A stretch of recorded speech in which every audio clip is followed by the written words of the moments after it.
So let's have a conversation about being a black male in America.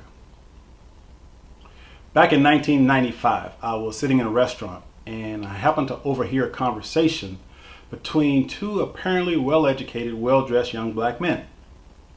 And as I was sitting there listening to their conversation, it really surprised me as to how pessimistic they were about the future for black men. As a matter of fact, one of the guys said that he didn't believe that black men would be around in 20 years. They were having a conversation about the extinction, or shall I say, the eradication of black men from America. And so as I listened to their conversation, I decided to just get up and approach them. So I walked over to their table and apologized for eavesdropping on their conversation. But I asked the guy, I said, do you really believe that black men are going to be extinct in 20 years? And it wasn't just how he said this, but it was the feeling, and it was his facial expression that just broke my heart, because he looked at me and he said, absolutely. I don't believe black men are going to be here in 20 years. He says, don't you watch the news? All black men are either going to be dead or in jail in 20 years.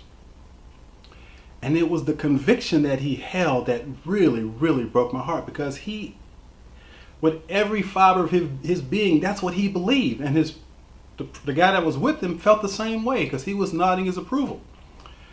And so I knew that there was probably nothing I could say that would really change their minds.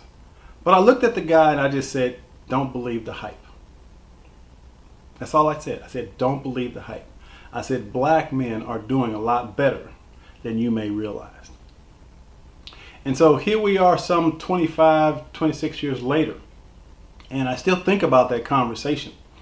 And after that conversation in the restaurant, I actually made a commitment that I was going to do something to help change the mindset of black men. And that's when I began writing. I wrote a book back in 1995 called Brothers, Are You Listening? A Success Guide for the New Millennium. And it was my attempt to change the mindsets of black men from being so negative to something more positive. And amazingly, when I first put the book out and I started doing radio interviews, I was actually attacked by black men for being so optimistic. They accused me of not being in touch with reality, because I said that I believed that there had never been a better time to be alive than right now. And I still hold that belief today. And so as I think about that conversation, I think it's important that as black men, we must begin having a different conversation. Because it is obvious that there are lots of challenges out there. I mean, if you turn on the television right now, chances are you're probably going to see a negative story to some degree about black men. The majority of negative stereotypes about black men are perpetuated by the media. But the truth is, we have no control over what the media is going to show.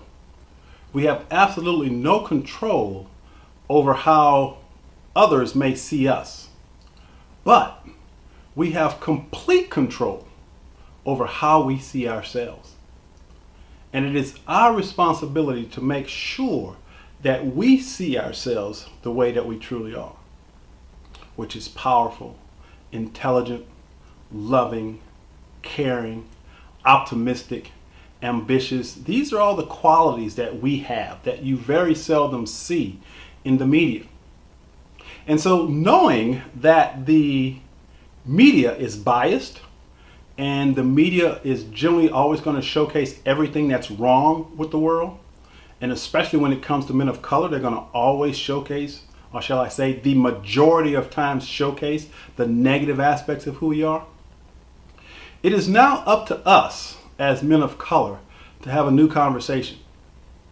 And in this new conversation, what we should do is make sure that we are investing in our own personal growth and development to make sure that we are not acting consistent with the negative stereotypes generated by the media. And so that is an inside job. And if you're watching this video, I want to suggest that the key to overcoming the external stereotypes about black men is for you to be willing to do your own work to make sure that how you see yourself does not coincide with how the media tries to portray you. It's an inside job that as men of color, we've got to make a commitment to. And that's why I've created the Black Men Rock Academy. I want to change the mindset of black men from being so negative to being very positive. Because despite what the media says, despite what you may see in the media, it is my belief that black men are positioned to experience unprecedented levels of success in America today.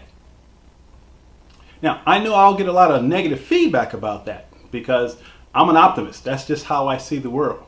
And somehow in our culture, anyone that appears to be so optimistic, we're accused of being blind or negating all the negative effects that the media and society has.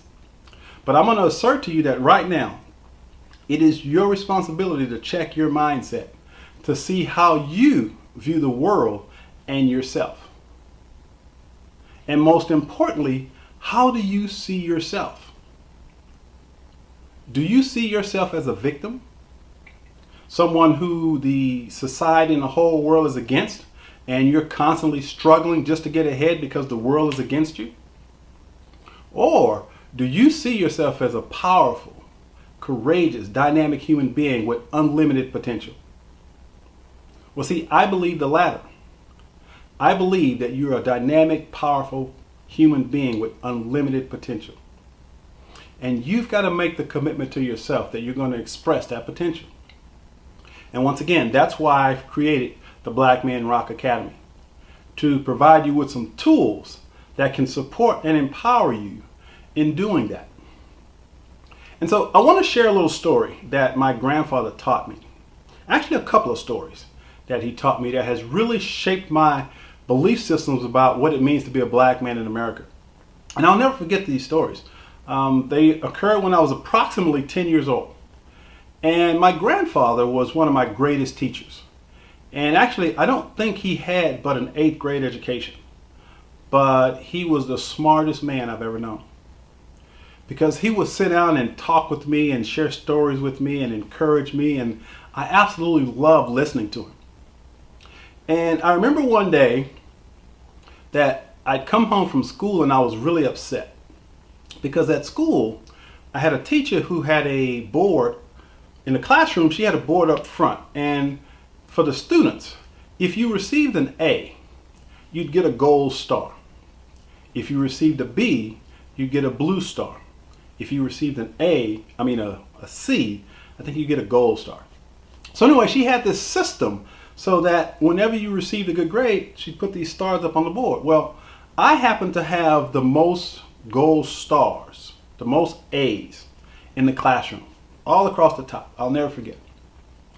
And one day, this little white girl came up to me because I was sort of sticking my chest out because of all the stars that I had. And this little white girl came up to me and she says, "My mama says that I'm smarter than you." She says, "because niggers aren't that smart." And I'll never forget the pain that I felt when she said that, because although I had all the evidence to refute what she was saying, there was something in her words that really tore at the core of who I was as a kid. And so I went home and I told my grandfather about it. And I asked him, I said, are white people really smarter than black people? And so my grandfather looked at me and he sat me down in the dirt and he drew this circle. And he said, "I want you to imagine this is a racetrack." And he says, "I want you to imagine that there are two people about to run this race."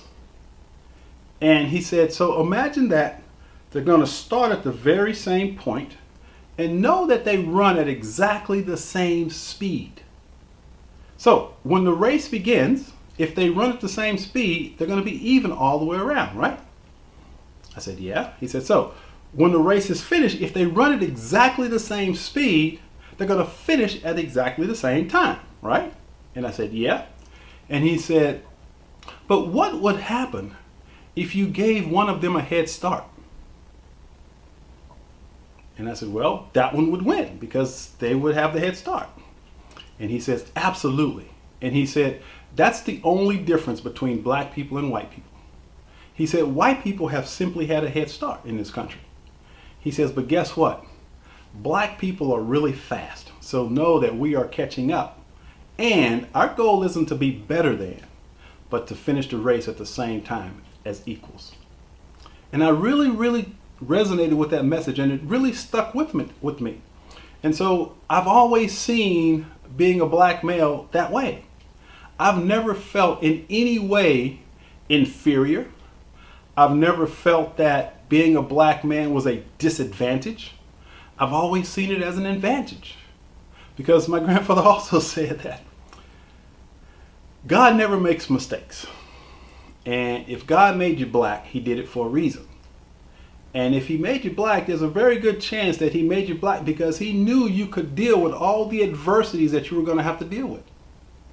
And as long as you believed and trust in that, then you'd be okay.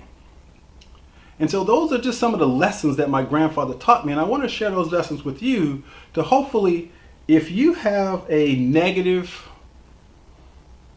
outlook about black men in America, don't believe the hype. Don't buy into the negativity of the media. Recognize that what you may not see in the media is actually that black men are doing better than they ever have in the history of this country. Because if you really stop and look at it, there is no segment of society that we don't have black male presence.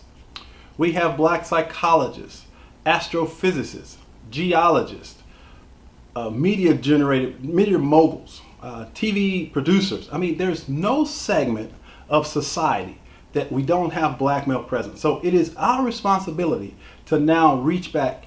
Reach one and teach one is the saying. So when we achieve a certain level of success, it's our responsibility to reach back and teach others. And that's what I'm attempting to do with Black Men Rock Academy. Reach back and teach others to empower them to live an extraordinary life. So the next time you hear someone say that black men are an endangered species, just look at them and say, hey, don't believe the hype, because black men rock. Think about it.